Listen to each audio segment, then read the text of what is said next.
Bien. Alors, tu m'expliquais, donc tu as calculé tes pourcentages.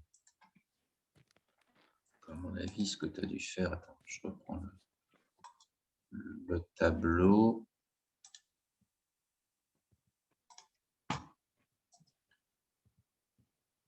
Analyse ABC, ça doit être exercice analyse ABC, ça doit être ça. Hein. Voilà, c'est ça que vous aviez. Hein. Alors, qu'est-ce que tu as fait donc? Vas-y, je t'explique. Explique-le-moi, puis je vais le faire en même temps. Vous voyez l'écran là? Oui. D'accord. Alors, j'ai classé les chiffres d'affaires du plus grand au plus petit. Bon, alors je vais le faire donc avec Excel. Hein. Ouais. Donc là, je copie. Je vais le mettre sur un autre onglet, ça sera plus simple. Voilà, je recopie les valeurs. Je ne sais pas si vous voyez bien là, parce que c'est écrit plus petit. Je vais agrandir un peu. Voilà, Voilà. c'est bien. C'est bien là? D'accord. Donc, avec Excel, donc c'est quand même assez simple. On va trier, personnaliser sur l'année du plus grand au plus petit. Voilà. Ça nous donne ça. C'est ce que tu as trouvé? Ouais, c'est ça. C'est ça. Bon, alors, attends, je vais... Du coup, après, on fait le cumul, on crée une nouvelle case à sa droite et on fait le cumul des chiffres d'affaires. Le CA, d'accord. Donc, la première ligne, bah, ça revient au CA de la Poste, d'accord. Et ensuite, avec Excel, je prends la colonne du dessus plus la colonne de gauche et ça va me donner mon CA cumulé. C'est pratique Excel pour ça. Vous pouvez Voilà. refaire la manip? J'ai pas vu. Pardon? Vous Attends, je pouvez refaire la reprends. manip? Quand je veux calculer le CA cumulé, bah, la première ligne, alors il y a d'autres manières de le faire qui sont plus élégantes, mais qui sont moins pratiques. La première ligne, je reprends le CA de mon meilleur client, puisque le CA cumulé du meilleur, bah, c'est lui. Hein. Ensuite, la deuxième ligne, bah, ça va être le CA cumulé du dessus plus le CA cumulé de Ouais, gauche. ouais, c'est ça. Ouais. D'accord? Donc, 238 000 plus 182 000. Ça marche? Ok. Et puis, bon, bah, comme ça, je le fais pour toutes. Hein. Donc, quand je clique, quand je reprends, si je reprends par exemple Louis Vuitton, avec une faute de frappe d'ailleurs, c'est celui du dessus plus celui de gauche. À la fin, pour être certain de vérifier qu'il n'y a pas eu d'erreur, la dernière ligne donc, du C accumulé doit être égale à la somme de l'ensemble. C'est logique. Ouais. Donc là, si je refais la somme, une somme de contrôle, je vois bien que le chiffre d'affaires total qui est de 1 188 000, je le retrouve bien ici en dernière ligne de C accumulé, 1 188 000. Vous êtes bon sur le principe? Ouais, c'est bon. D'accord. Alors ensuite, qu'est-ce que je fais? Alors, ensuite, à la suite de ça, on crée une case pourcentage. D'accord. Donc le pourcentage par rapport à quoi donc ce pourcentage? Pourcentage par rapport au total du chiffre d'affaires de l'année N. Oui, donc ça veut dire que je prends donc le chiffre d'affaires cumulé C'est-à-dire, je prends le chiffre d'affaires cumulé sur le total de l'année fois 100. divisé par le total, effectivement. Alors fois 100, ça c'est cosmétique. Hein. Ouais. C'est pour faire bien un pourcentage. A priori, on sait que c'est entre 0 et 1. Bon, avec Excel, je vais pouvoir mettre mon petit pourcentage ici, ça sera plus joli. Voilà. Et donc là, c'est pareil. Donc là, que je descends. Donc là, je vois Ok. qu'effectivement, si je me mets sur la ligne EDF, je calcule bien. Donc 1 466 divisé par donc 1 188 000. Ça représente quoi ce 1 million là, ce chiffre-là là, il représente quoi? 1 million, il correspond au chiffre d'affaires cumulé de tout ce qu'il y a au-dessus. Voilà, c'est-à-dire qu'il correspond au Marché chiffre EDF. d'affaires de mes 1, 2, 3, 4, 5, 6. Voilà, 1 466, c'est le chiffre d'affaires de mes 7 meilleurs clients. D'accord? Mes 7 Ouais. meilleurs clients font 1 million d'euros. C'est bien compris ça. Hein. Ouais, c'est bon. OK. Bien, donc là, Du coup, on a fait les calculs. Donc, on a fait les calculs. Tout ça, ça ne nous donne pas donc, les classes ABC. c'est ça. Et du coup, pour les classes ABC, on sait qu'en fait, c'est 60% du chiffre d'affaires, ça correspond à la classe A. Du coup, on D'accord? va jusqu'au 61. J'ai pris 61, moi. Ouais, tu as raison, c'est bon, je suis d'accord avec toi. Donc, ça veut dire nos clients A, s'ils vont de La Poste à CA Pétrole, Voilà. SCA Pétrole. Du coup, nos clients B, c'est ceux qui vont jusqu'à 90% du chiffre d'affaires. Ouais. Donc, c'est le reste jusqu'à 90,8. Voilà, alors tu as le choix entre 89 ou 90. Là, c'est toi qui décides. Moi, j'ai pris le 90, moi. Voilà, tu prends le 90. De toute Donc, façon, je veux dire, on est toujours sur des grands nombres, donc à la limite, on n'est pas à un près, quoi. Et Voilà. donc, du coup, le reste, c'est la catégorie C. Le reste à la catégorie C, je l'ai laissé comme ça. Voilà. OK? Bon, donc là, Et ça veut donc dire là, que… on voit. Allez-y. Oui, vas-y, oui. Donc là, on voit qu'en fait, on fait. Ah, ok, bon. On fait le calcul du nombre de clients par rapport au total du nombre de clients pour avoir le Ouais. pourcentage. Oui. Donc, en gros, c'est 20% des clients, donc on est relativement indépendant. Voilà, donc on a ici, on est sur 1, 2, 3, je ne me souviens plus combien j'ai de clients. Je On ne a fais 20, pas, je hein, crois. on en a 20. Donc on a 20 clients. Donc deux clients, on en a 20. D'accord. On Et en a 4 qui sont. effectif classe A. Euh, effectif de la classe A, j'ai combien de clients en A? Donc j'ai 4. 4. D'accord. Donc ça me fait en fait, aujourd'hui, effectivement, la classe A représente 20%. 4 divisé par 20. Ça fait effectivement 20%. Donc la classe A représente 20% de mon effectif client total. Alors que Oui. normalement, ça devrait être combien? Normalement, c'est 16%, non? Non, c'est pas 16. Comment ça? Qu'est-ce qui devait être de combien? La classe A, je devrais avoir quel pourcentage de mes clients dans la classe A normalement? Attendez,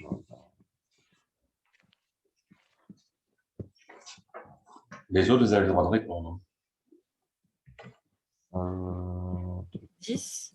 10, voilà. 6%. 10. Normalement, dans la classe A, je devrais avoir 10% de mes clients. C'est-à-dire que là, dans l'exemple, il devrait y avoir 2 clients dans la classe A. OK? Or, il y en a 4. Donc, c'est une bonne ou une mauvaise nouvelle? Une bonne nouvelle. C'est une bonne nouvelle. C'est une bonne nouvelle parce que globalement, je suis moins dépendant de mes gros clients. Alors ça va me servir à moi en tant que commercial, si je dois aborder les négociations avec la Poste, par exemple, ou avec Free. Si j'aborde les négociations avec Free, la Poste, ça reste le plus gros quand même. Donc celui-là, il va falloir qu'on fasse attention, hein. Mais si je dois faire une négociation avec Free, bon, bah, écoute, mon ami, oui, tu fais partie de mes gros clients. C'est sûr que je vais faire un geste, mais il ne faut pas exagérer non plus, quoi. Hein. Je vais pas mourir si je perds Free. OK? Je vais tousser, mais je vais pas mourir. Ça veut dire que quelque part, bon, bah, effectivement, mon degré de dépendance n'est pas très important. Vous savez que cette notion de degré de dépendance, elle est très forte, hein. Quand vous vous faites référencer pour travailler dans les grandes entreprises, chez les grands comptes, les services achats vous font signer un, comment dire, un questionnaire de non-dépendance. Et vous ne pouvez pas faire de business, par exemple avec la Société Générale ou avec Total ou avec d'autres grosses boîtes, si vous ne leur avez pas prouvé que vous n'êtes pas dépendant d'eux. Et de toute façon, vous devez aussi en même temps, quand on veut travailler avec ces grosses boîtes, les services achats nous font aussi en même temps déclarer nos chiffres d'affaires. Donc, on est obligé de leur donner notre chiffre d'affaires pour qu'en fait, eux vont plafonner le montant des achats qu'ils vont réaliser chez nous à 20% de notre chiffre d'affaires. Donc, on ne peut pas faire plus. À votre avis, pourquoi ils font comme ça? Pourquoi les fournisseurs, enfin nos clients font comme ça? C'est-à-dire, en fait, nous sommes fournisseurs. À la limite, le client, il pourrait dire, je m'en fous, hein. Mais pourquoi est-ce qu'une boîte comme la Société Générale, par exemple, fait en sorte que ses fournisseurs ne soient pas dépendants d'elle?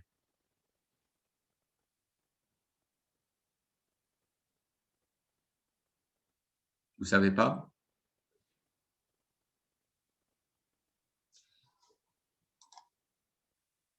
Non. Non? Pour une bonne raison, c'est que si par hasard, c'est arrivé il n'y a pas longtemps dans une entreprise qui était à côté de Rodez, qui était complètement dépendante de Renault et de Peugeot pour fabriquer un certain type de pièces. En fait, ils n'avaient que 2 clients, et surtout un gros, c'était Peugeot. Mais Renault était aussi pas mal. Ils ne fabriquaient que les pièces pour Renault et pour Peugeot. Donc, ils étaient totalement dépendants de leurs 2 clients.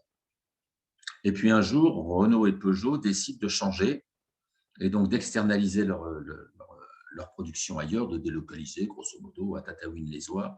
Je ne sais pas si c'était en Roumanie, en Chine ou n'importe où ailleurs. Toujours est-il que, et puis en même temps de changer de toute façon le modèle et de changer la technologie. Donc de mémoire, il y avait aussi en même temps un arrêt carrément des pièces qui étaient fabriquées. Les constructeurs automobiles ont informé 5 ans à l'avance l'entreprise qu'ils allaient arrêter. D'accord? 5 ans après, évidemment, ils ont arrêté de passer les commandes. Qu'est-ce qui s'est passé à votre avis?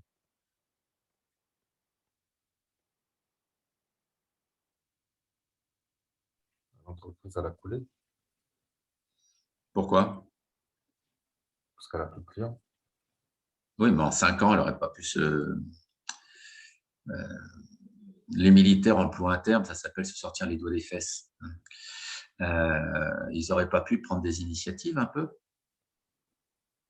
Ils ont eu 5 ans pour se retourner. Ils ont été informés au bout de 5 ans quand même. Effectivement, la direction n'a rien fait. Effectivement, la boîte a été coulée. Et qu'est-ce qui s'est passé à votre avis? Des licenciements. Oh, pas du tout. Le politique s'est foutu dans le truc. Les juges ont condamné Renault et Peugeot à continuer à passer des commandes. Parce qu'en fait, ils avaient mis leurs clients en situation de dépendance. Ce à quoi il y a eu appel. Les constructeurs automobiles ont fini quand même par gagner en trouvant que c'était un peu fort de café quand même cette histoire-là, que effectivement les dirigeants de l'entreprise étaient quand même de bien piètres dirigeants parce qu'ils n'avaient pas été capables de se retourner au bout de 5 ans. N'empêche que les syndicats se sont foutus dans l'affaire. Le politique est arrivé dans l'affaire et les constructeurs automobiles ont été obligés de repasser des commandes. C'est une affaire qui a défrayé la chronique il y a à peu près 5 ans. C'était sous Hollande. Pour moi, de mon point de vue, c'était complètement scandaleux, quoi. Parce que une entreprise dont les employés, dont les équipes ne sont pas capables de se retourner en 5 ans, d'aller chercher des nouveaux clients, de se diversifier et autres, ce n'est pas une entreprise qui, à mon sens, mérite de vivre, tout simplement. Mais bon, voilà. Toujours est-il que, effectivement, les gros, en fait, les gros ont toujours tort devant les petits, en France, au niveau judiciaire. Donc, en fait, les gros, quand ils achètent, en fait, se prémunissent énormément. Et ça explique d'ailleurs en même temps ces notions de dépendance et la manière dont la justice, notamment ensuite, va juger ce genre d'affaires, explique beaucoup que les grosses entreprises maintenant travaillent surtout entre elles. Et quand on a une PMI, PME, il devient de plus en plus difficile de pouvoir travailler avec une grosse boîte. Parce qu'en fait, c'est trop dangereux pour les grosses boîtes, ils ne veulent pas. Tout simplement, ils ne veulent pas s'embêter. C'est clair?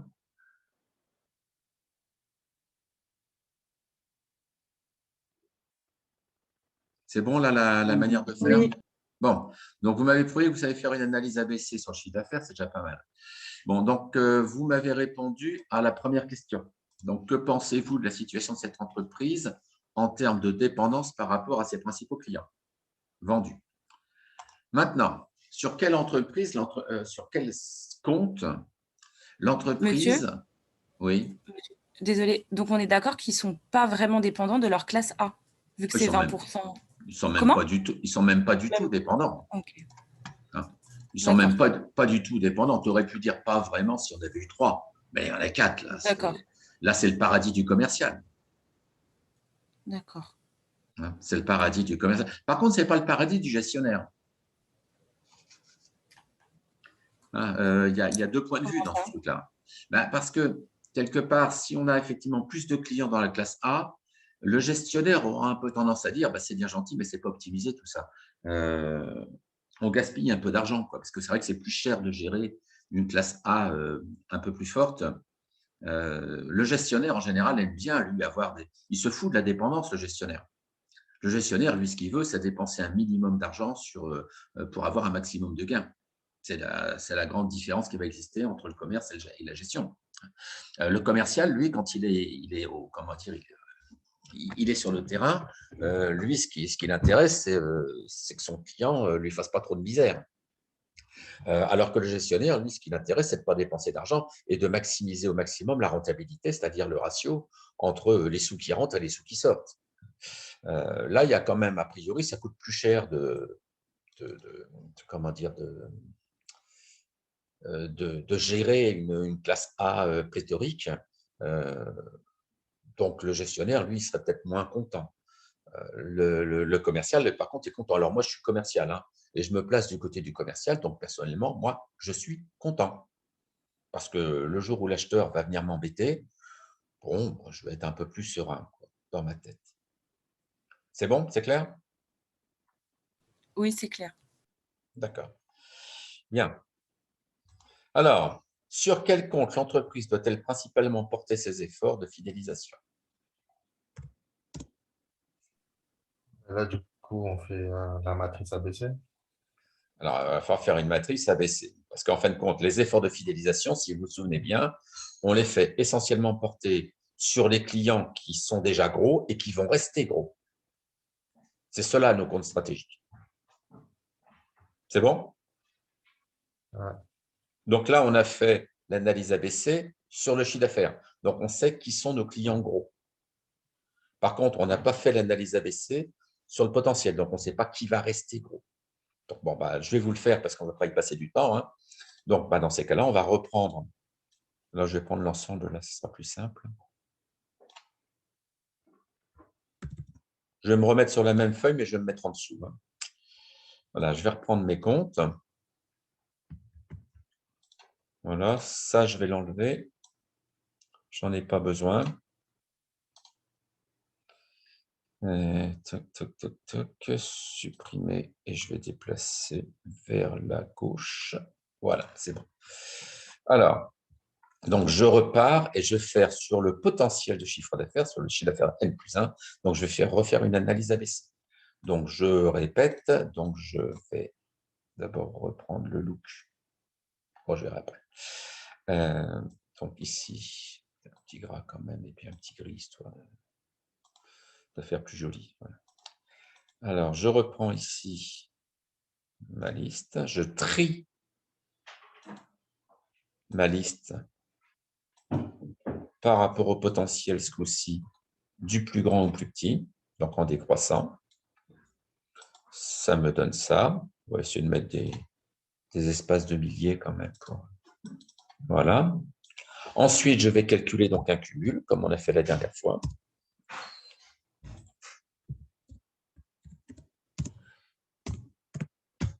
Hop. 274 plus 204. Voilà. Ça marche. Et ensuite, je vais calculer le pourcentage du cumul par rapport au total. Je vais calculer mon total avant. Voilà.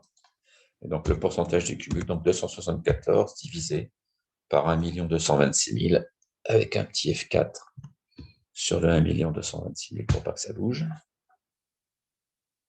Et ça, c'est un pourcentage.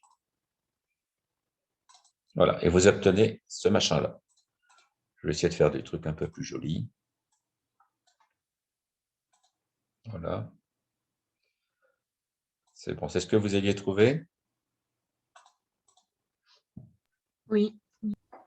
Alors là, bon, là, je tombe pas pile poil en classe A, je tombe pas pile poil sur sur le 60. Bon, 52, c'est un peu lourd, donc je vais prendre, voilà, je vais m'arrêter à Free pour la classe A.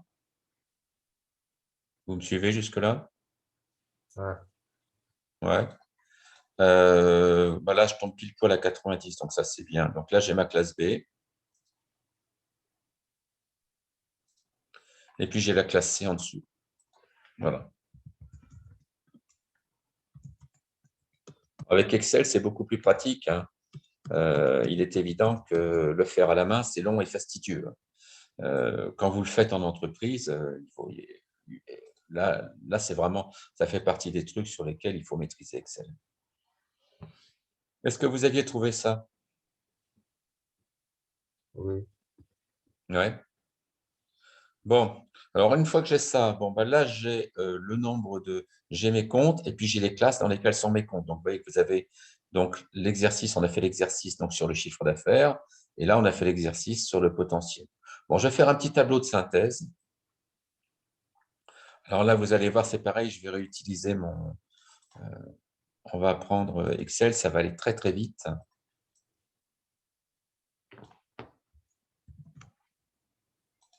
C'est pareil, c'est un truc que vous pourrez faire à la main. Je vais la faire où? Je vais le faire ici, ma synthèse.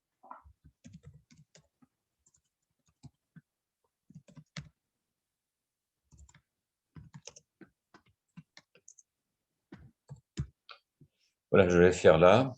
Donc là, je vais remettre les noms des clients.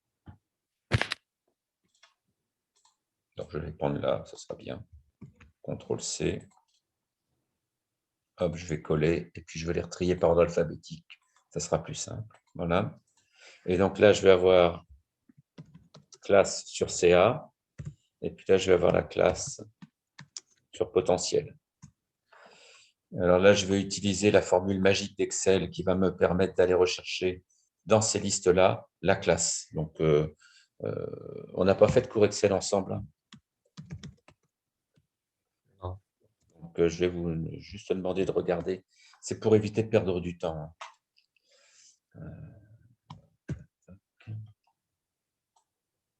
Je vais aller rechercher dans la matrice.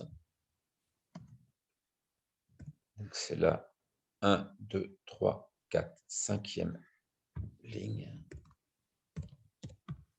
Voilà. Ah, il y a une erreur. Plus recherche V. Qu'est-ce que j'ai fait?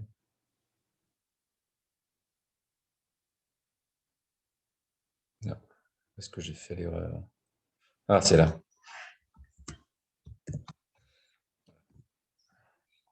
Ah non.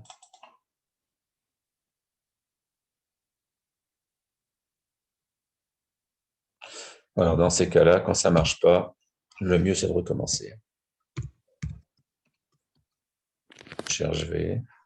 Je recherche la poste dans cette matrice-là. FN. F4. Je vais rechercher la colonne 1, 2, 3, 4, 5. Voilà. Il me dit bien que la poste, vous voyez, la poste est en A. Hop. Ça, c'est l'intérêt d'Excel, hein, c'est que ça va très vite pour ça. Et vous voyez que je vais bien retrouver EDF en classe B, et EDF effectivement en B. C'est bon. Et je vais refaire la même chose avec le potentiel. Sauf que là, je vais aller le rechercher là-dedans.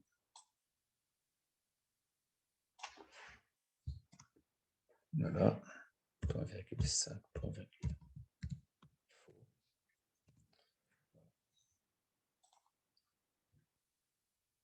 Je vais centrer. Voilà. Donc ça, c'est notre petite synthèse qui reprend simplement en fait comment dire, les résultats des analyses qu'on a fait. Bon, je vais essayer de le faire un peu joli.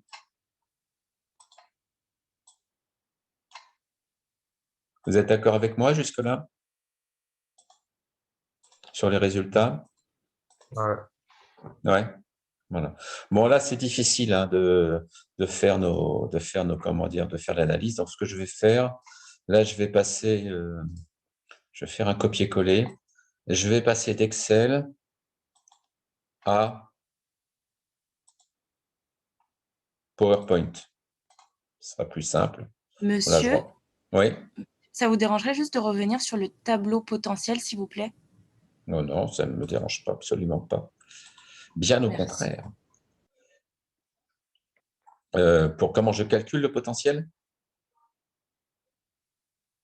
En fait, c'est pour vérifier mes pourcentages et vos classes, parce que j'ai vu que dans votre tableau synthèse, par exemple, France TV était en, je crois, alors, vous avez mis France France TV TV, en C pour, en classe C pour le le CA, CA, et en ouais. classe B pour le potentiel. Et comme j'avais pas différencié les deux tableaux, moi, Mhm. ils ont tous le même potentiel en fin de compte, Ah, la même classe. bah oui, Que mais ce là, soit c'est dans pas le possible. potentiel. Dans ces cas-là, si tu fais toujours sur la même variable, c'est pas possible.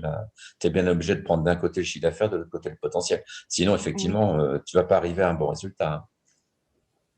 De toute façon, là, j'ai enregistré l'ensemble. Donc, ça veut dire que vous allez je le mettrai, je vais le mettre sur YouTube et puis je vous mettrai sur le cloud. Gardez bien le lien du cloud, hein. Je vais vous mettre un lien pour que vous puissiez récupérer la vidéo et la suivre. OK? d'accord. Voilà. Bon, jusque-là, donc, alors effectivement, par contre, sur France TV, toi, France TV est à 90, donc on pourrait se dire, est-ce que je le mets en B, est-ce que je le mets en C? Là, tu pourrais te poser la question, mais bon, après, tu prends Bouygues, il y a quand même 2% d'écart, donc vaut mieux quand même mettre France TV dans la classe B. Ça paraît plus logique. C'est une question d'approximation personnelle. C'est bon? Alors, il n'existe pas avec Excel de fonction pour faire les matrices ABC. Donc, je me suis amusé pendant que vous étiez en train de faire votre exercice. Je me suis amusé à faire un petit, un petit fichier là.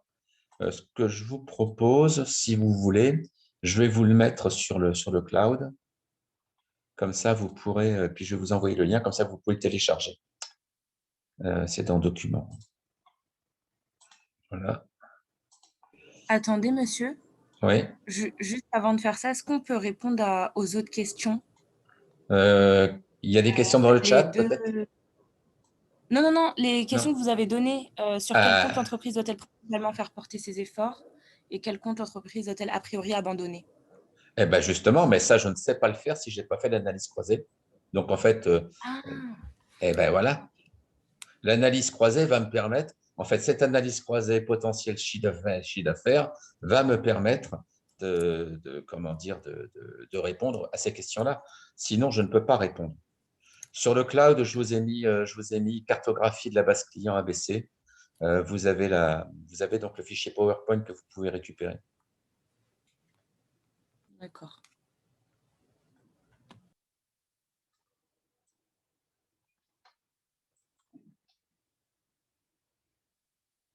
Dites-moi quand vous l'avez récupéré, comme ça, après, je redémarre.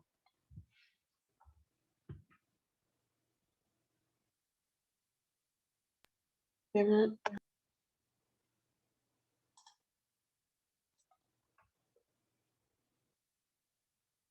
C'est bon? Oui, c'est bon. Bon, d'accord. Bon, alors là, vous voyez que là, donc, il y a des petits cartouches avec tous les noms. Donc, je vais les prendre. Je vais faire un petit copier-coller, je vais les mettre. Alors, avec Excel, on peut jouer, en fait, on peut dézoomer un petit peu, c'est ce que je fais souvent dans ces cas-là. Puis, je les recolle à côté, comme ça, on va pouvoir les mettre. Voilà. Donc là, alors, c'est pas gros, hein, je ne sais pas si vous allez voir, malheureusement. Vous arrivez à voir à peu près, là?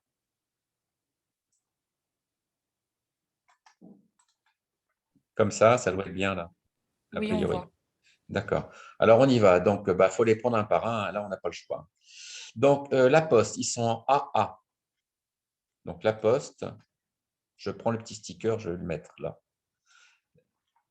J'ai cherché désespérément une fonction Excel qui permette de faire le truc automatiquement. J'ai trouvé pour la matrice BCG, je n'ai pas trouvé pour ça. Ensuite, j'ai Bouygues Télécom qui est en BB. Donc, Bouygues Télécom, BB. Après, c'est CFM qui est en CC. Ils sont là. Voilà. CNT donc est en CC. Voilà. Je crois qu'il y en a beaucoup en CC de mémoire. Dassault Aviation est en CC.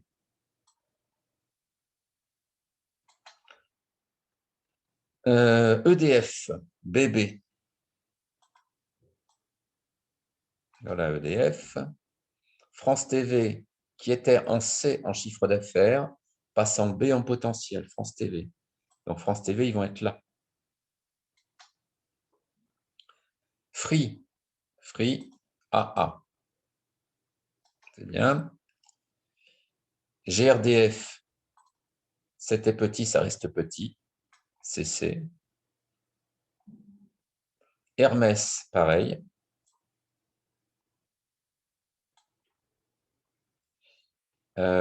C'est quoi ça? ITM, pareil.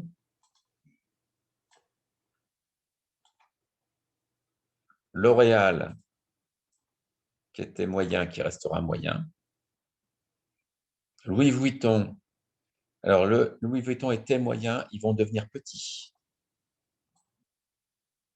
Ils sont là. Naval Group, petit aussi.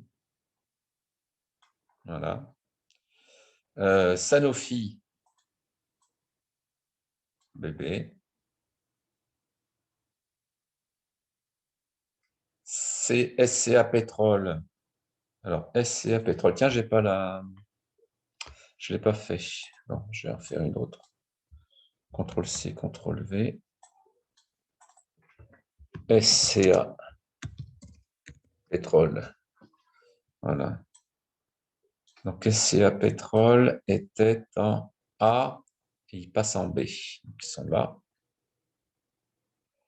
SFR était petit, reste petit. Sodial. Alors, Sodial était moyen, ils vont passer gros. Donc, Sodial a un fort potentiel, donc ils viennent là. Sucre et denrées fait partie des gros clients qui vont le rester. Et Total Direct, donc c'est un client moyen qui va devenir petit, donc Total Direct est là. Voilà. C'est ce que vous aviez trouvé pour ceux qui ont fait la matrice? Ouais, c'est ça. C'est ça. Bien. Donc là, maintenant, on peut répondre à nos questions. Alors, les questions, c'était quoi? Première question, enfin, deuxième question. Quels sont les comptes que l'entreprise doit fidéliser en priorité?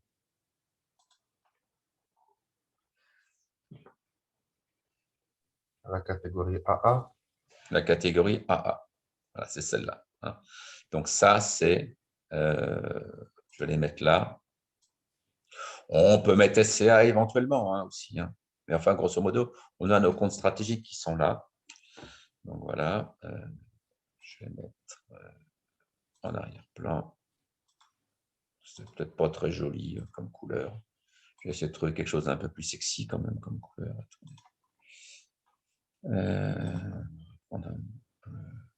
Voilà. Ça vous va comme ça? Ça, la fidélisation, elle est là. Donc, on peut se discuter avec SCA, bon, en priorité, hein, on les met, on les met pas. Donc, effectivement, il va falloir qu'on fidélise La Poste, Free, Sucre et Denrées, et éventuellement SCA Pétrole. Ça sera à décider en fonction des moyens qu'on a. Pourquoi est-ce qu'on doit se concentrer là-dessus? C'est essentiellement parce qu'il faut bien comprendre que dans une entreprise, on ne peut pas se permettre de tout donner à tout le monde. Les moyens sont limités. Donc, en fait, il faut qu'on ait une allocation de moyens qui soit optimum. Et les budgets de promotion, les budgets de fidélisation, ça coûte cher. Donc, on ne peut pas tout donner à tout le monde. Hein. Par exemple, si vous organisez un événementiel hein, en politique de fidélisation, on peut par exemple inviter nos clients. Je ne sais pas si vous l'avez déjà entendu parler, on invite des clients à des concerts, à des matchs de foot. Les entreprises peuvent acheter des places, par exemple à Roland-Garros ou ailleurs, et puis on invite nos clients à aller à Roland-Garros. Voilà, ça se fait. Hein. Et puis le commercial, dans ces cas-là, il accompagne ses clients et ils passent tous les deux une bonne journée à Roland-Garros. C'est bien pour la fidélisation. Bon, bah ça, je ne peux pas le faire à tout le monde. Donc, par exemple, si j'ai 3 places pour Roland-Garros, est-ce que je vais les donner à Naval Group, à Hermès et puis à SFR?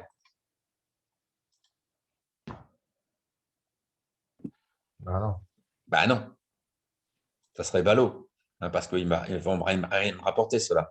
Par contre, j'ai intérêt à les répartir entre La Poste, les sucres et denrées et Free. Parce que c'est là où, en fin de compte, mes places à Roland-Garros, elles vont avoir le plus fort impact. Vous comprenez? Oui, oui. Hein. Et des places, je ne peux pas en avoir des milliers non plus. Donc, OK. Donc, c'est cela que je vais fidéliser au maximum. Ensuite, c'était quoi la question? Quels sont les comptes que l'entreprise doit faire porter ses efforts de conquête? CB, Moi, je veux des noms. Hein. France TV, Sodial, Moi, c'est tout. Louis Vuitton Total Direct, oui ou non? non, Pourquoi? parce qu'il baisse, il est en catégorie B, parce que Ouais, c'est ils ont petit potentiel. Donc là, il y a petit potentiel. Ce n'est pas intéressant. Cela, je laisse tomber. Par contre, effectivement, Sodial a la possibilité de passer là. Et pareil, effectivement, France TV a du potentiel là, de passer là. Donc, ça, c'est intéressant. Donc, en fait, effectivement, je vais faire porter mes efforts de conquête sur ces deux comptes-là, que je vais mettre en jaune. Voilà, conquête. Ça marche? Dernière question, quels sont les comptes que l'entreprise doit abandonner? Je crois que c'était ça la question, hein, je ne voudrais pas me tromper. Voilà. Donc, qu'est-ce qu'on abandonne a priori comme compte?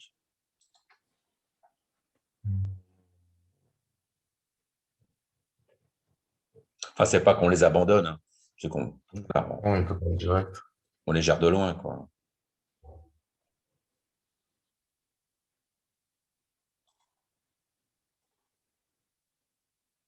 Ceux-là, voire même ceux-là.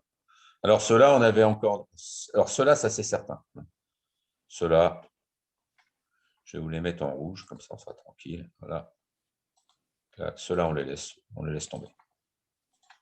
Ça, on oublie. Ceux-là, on peut se poser la question. Parce qu'ils ont été quand même, parmi des clients moyens, quoi. Donc, peut-être qu'ils pourront peut-être dans l'avenir remonter.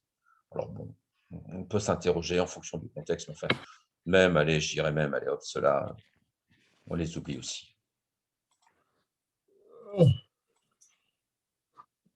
Voilà. Voilà. Donc là, vous avez votre réponse. C'est bon?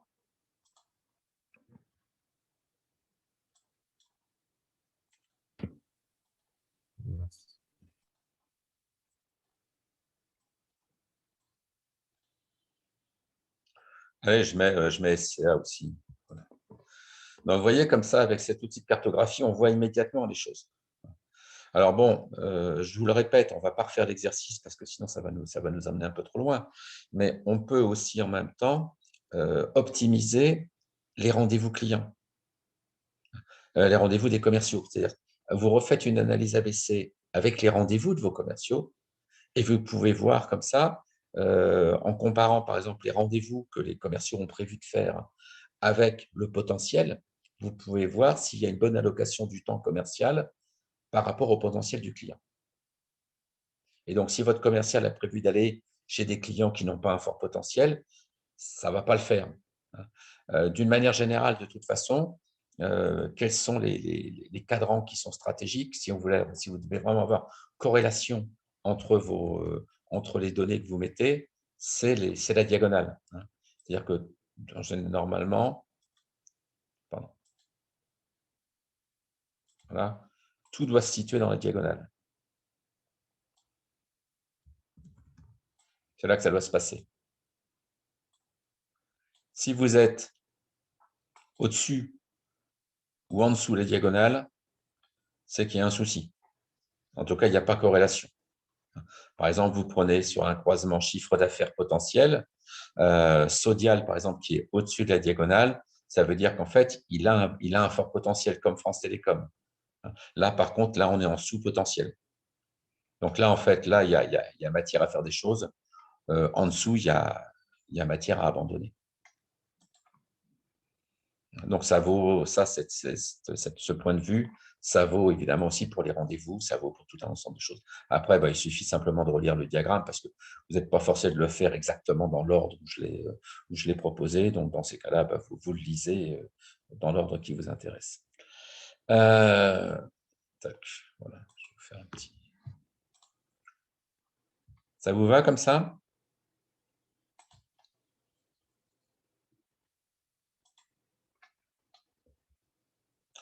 Alors, je vais vous mettre la correction sur le cloud.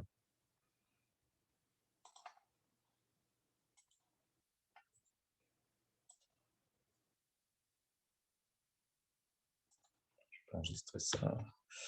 Alors, attendez que je retrouve. Juste vérifier quand même que je ne me sois pas trompé. Ouais, c'est bon. Cartographie ABC. Ah, flûte, pardon.